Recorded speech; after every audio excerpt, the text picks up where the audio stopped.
اپنی سب سے بڑی تو جان کی قربانی ہے نا، میں اس کے لیے تیار ہوں، لیکن میں کبھی کسی صورت ان کی غلامی قبول نہیں کروں گا۔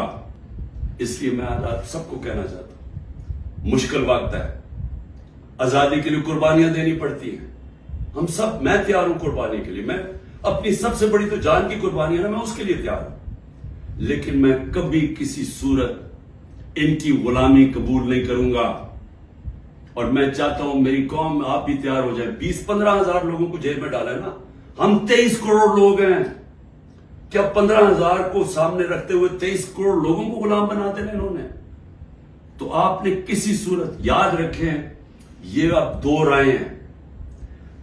ہم نے اگر اپنے اس وقت اس خوف کے سامنے جھک گئے جو یہ کوشش کر رہے ہیں، یاد رکھیں آپ کی آنے والی نسلیں آپ کو معاف نہیں کریں گی، کیونکہ اس ملک کا پھر کوئی مستقبل نہیں ہوگا۔ جس طرح آج لوگ چھوڑ کے جا رہے ہیں ملک، نا امید ہو کے پروفیشنل جا رہے ہیں، اس طرح جو یہاں رہ جائیں گے وہ ہمیشہ یاد رکھیں کہ ہمارے جو بڑے تھے، اور میرے بھی، ہم جب بڑے ہو رہے تھے وہ بھی کبھی کھڑے نہیں ہوئے اس غلامی کے خلاف، کیونکہ وہ انگریز کی غلامی کے عادی ہوئے تھے۔ تو انگریز آزادی تو ملی نہیں صحیح طور پہ، ہر وقت طاقت کی غلامی کی ہے یہاں اس ملک میں۔ یہ ہے وہ وقت ہم اپنی حقیقی آزادی کے لیے جدوجہد کریں۔ کبھی آپ نے اس سے پیچھے نہیں ہٹنا۔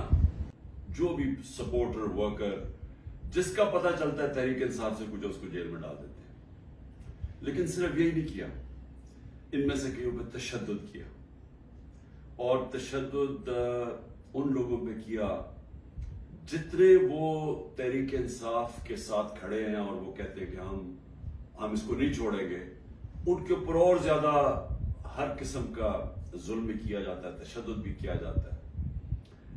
میں نے ویڈیوز دیکھی ہیں اعجاز چودھری کی، ڈاکٹر یاسین راشد، شہریار افریدی، عمر چیمہ، میاں محمود رشید، یہ جب نکلتے ہیں عدالت کے لیے، جب ان کو لے کے جاتے ہیں، تو کیونکہ وہ سٹیٹمنٹ دیتے ہیں کہ ہم کھڑے ہیں پارٹی کے ساتھ، ان کے اوپر کئیوں پہ تشدد کیا گیا، اعجاز چودھری پہ کیا گیا، میاں محمود رشید پہ کیا گیا، اور پھر ہمارے ساری یا لیڈرشپ جیل میں ہیں اور یا لوگ چھپے ہوئے ہیں، اور خاص طور پہ جو کہ ٹکٹ ہولڈرز ہیں۔ اب یہ ٹکٹ ہولڈرز کے پیچھے پڑے ہوئے ہیں کہ کسی طرح ان کو پی ٹی آئی سے دور کریں، اور کئی کر چکے ہیں۔ کئیوں نے کہا جی وہی جو ہاتھ کھڑا کر کے جی ہم تو پاکستانی فوج کے ساتھ ہیں، ہم تو 8-9 مئی کو بڑی اس کی مذمت کرتے ہیں اور ہم پارٹی چھوڑ رہے ہیں، سب کچھ معاف ہو جاتا ہے ان کا۔ ان میں سے ایسے بھی ہیں جو کہ اب لابی کر رہے ہیں کہ لوگوں کو کسی طرح پی ٹی آئی کے ٹکٹ ہولڈرز کو توڑ کے تو کوئی ایک نیا ڈرامہ بن رہا ہے کنگز پارٹی کا، تو اس طرف لے کے جائیں، تو وہ بھی چل رہی ہے گیم۔ لیکن جو لوگ چھپے ہوئے ہیں، جن کو پھر ان کے گھروں پہ اٹیک ہوتا ہے اور گھر توڑے جاتے ہیں، دریشکس پوری فیملی ہے پولیٹیکل، ان کے انہوں نے جو ان کا فارم ہاؤس ہے وہ توڑ دیا، اور ہمارے عمر یوب کے گھر میں گھس گئے، وہ ابھی عاطف خان ہمارے اس کا اسلام آباد میں گھر ہے، وہاں گھس گئے، ادھر ڈھونڈ رہے ہیں، وہ سارے جو چھپے ہوئے ہیں، نوکروں کو لے جاتے ہیں اٹھا کے، اور پھر رشتہ داروں کے پاس پہنچ جاتے ہیں، خواتین کا دھمکی دیتے ہیں کہ ہم آپ کی عورتوں کو اٹھا لیں گے۔ یعنی اس لیول پہ پہنچ چکے ہیں کہ کبھی بھی کوئی تصور نہیں کر سکتا تھا کہ پاکستان کی سیاست میں ہم اتنا گر جائیں گے کہ یہ کہا جائے گا کہ اچھا ہم تمہاری عورتوں کو، تمہاری بچیوں کو، ہم ان کو نہیں چھوڑیں گے۔ یہ اس ایک لیول تک پہنچ چکے ہیں۔ عورتوں کو پکڑ کے انہوں نے جیلوں میں ڈالا۔ رانا ثناءاللہ کی پریس کانفرنس آئی کہ جی کہ ہم خود ہی کچھ ڈرامہ کرنے لگے ہیں ریپ کا۔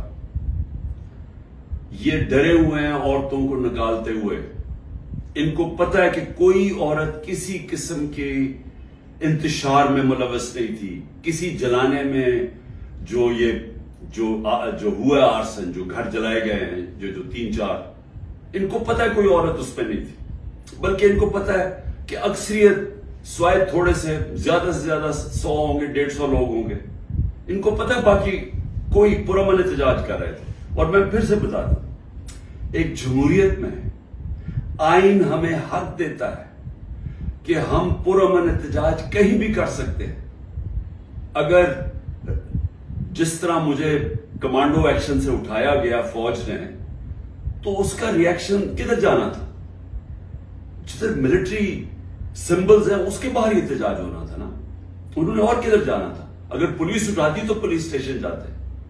تو یہ کہنا کہ جیو فینسنگ تھے, ہمیں پتا چلا آپ اس وقت وہاں تھے اور ادھر سے اٹھا کے ان کو جیلوں میں ڈالا جا رہا ہے, یعنی ایسا عورتوں کو, یعنی ایسا, میں چھوڑے مسلمان معاشرے میں کبھی کسی اور وہ معاشرے جدھر عورتوں کی اتنی عزت نہیں ہوتی وہاں میں کبھی نہیں دیکھا.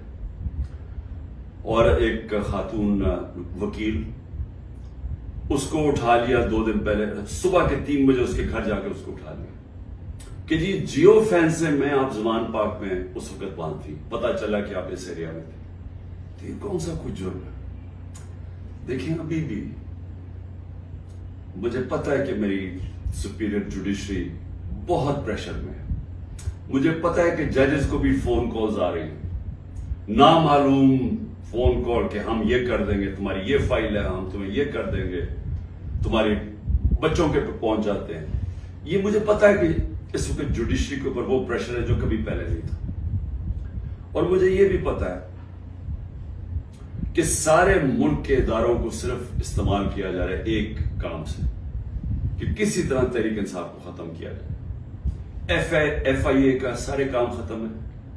وہ بھول گئے ہیں کہ شہباز شریف نے 16 ارب روپے کا, ایف آئی اے نے اتنا بڑا اوپن اینڈ شٹ اس کا کرپشن کیس پکڑا تھا, مقصود چپراسی والا. ایف آئی اے کو پتا کہ 4 وہ گواہ بھی مر چکے ہیں, سب کو ہارٹ اٹیک ہو گیا. ان کو پتا ہے کہ ان کا ایک بڑا زبردست آفیسر ڈاکٹر رضوان, وہ بھی ہارٹ اٹیک سے مر چکے. لیکن ایف آئی اے کو کوئی اور کام نہیں. تحریک انصاف کے اوپر کیسے کیسز ڈھونڈنے ہیں اور کیسے ان کے لوگوں کے اوپر انتقامی کارروائی کرنی. نیب کا کام اب یہ ہو گیا ہے, جب سے وہ ان کے پچھلے نیب کے چیئرمین جنہوں نے کہا کہ میں یہ غلط کام کرنے کے لیے نہیں تیار ہوں, ریزائن کیا, اور سنا نیب نے اس کو اسٹینڈنگ اوویشن دی جب وہ جا رہا تھا. اس کی جگہ جس آدمی کو لے کے آئے ہیں, اس کا بھی کام ہے کہ نیب کو استعمال کرو, کسی طرح تحریک انصاف کو ختم کرو, ان کے اوپر کیسز کرو.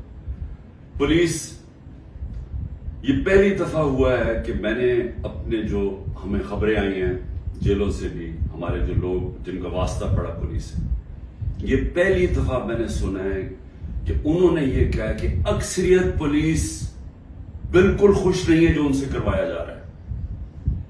اکثریت, جو پولیس کی اکثریت ہے, وہ سمجھتے ہیں کہ بہت بڑا یہ ظلم کیا جا رہا ہے. اندر گلو بٹ انہوں نے گھسائے ہوئے ہیں اور پیچھے سے نامعلوم افراد کا پریشر آتا ہے, ان کی وجہ سے یہ کام کر رہے ہیں. تو اس کا مطلب پولیس جس کا کام اس ملک میں مجرموں کے پیچھے جانا, وہ سب کچھ بھول چکے ہیں. ان کا صرف 1 پوائنٹ ایجنڈا ہے, نیچے تھانے لیول کے اوپر کوئی تحریک انصاف کا ملے, نچلے لیول پہ آپ اگر وہ کوئی کسی کی سمپتھی بھی ہے تحریک انصاف سے, ان کو کسی طرح ہٹایا جائے, اس لیول پہ پہنچے ہوئے.